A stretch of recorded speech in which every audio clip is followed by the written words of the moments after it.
Éric Pliez, Monsieur le maire, pour le groupe Paris en commun. Merci Madame la maire. Les interventions se succèdent et ne se ressemblent pas toutes. Sans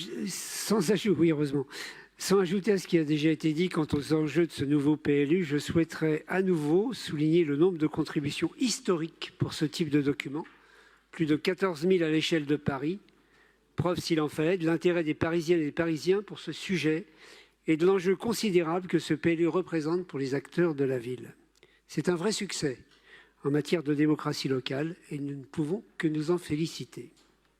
Cet intérêt ne s'est pas démenti dans le 20e. Nous avons scrupuleusement étudié les près de 200 contributions localisées déposées lors de l'enquête publique. Elles vont dans le sens du 20e plus vert et plus solidaire que nous appelons de nos vœux et sur lequel nous nous prononcerons aujourd'hui. Un 20e plus vert donc capable de faire face aux défis climatiques et qui contribuera pleinement à l'objectif parisien de 300 hectares d'espaces verts supplémentaires, avec une dizaine de nouvelles servitudes pour espaces verts dans tout l'arrondissement, auxquelles s'ajoute la protection massive des espaces verts existants introduite par ce projet, 704 espaces verts protégés. Un 20e plus solidaire qui continue à produire du logement, de l'emploi et des services publics pour tous les ménages et notamment pour les habitantes et les habitants des quartiers populaires.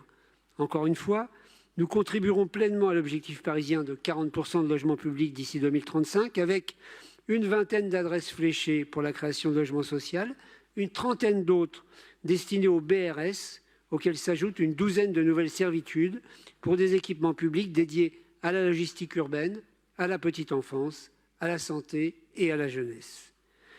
La ville de demain prend déjà corps aujourd'hui à Piton-du-Vernois, à Porte de Montreuil, donc les portes du 20e, ou encore sur les ateliers RATP de la rue Belgrand.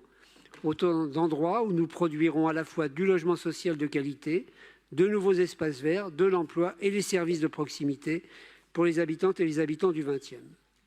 Cette ambition s'étend également dans le diffus, où nous nous attachons depuis le début de la révision du PLU à faire vivre ces nouveaux principes auprès des particuliers et des promoteurs qui nous sollicitent, en exigeant d'eux une empreinte carbone maîtrisée et des externalités positives pour la ville, en ayant toujours à cœur la préservation de la qualité et de la diversité architecturale de Paris.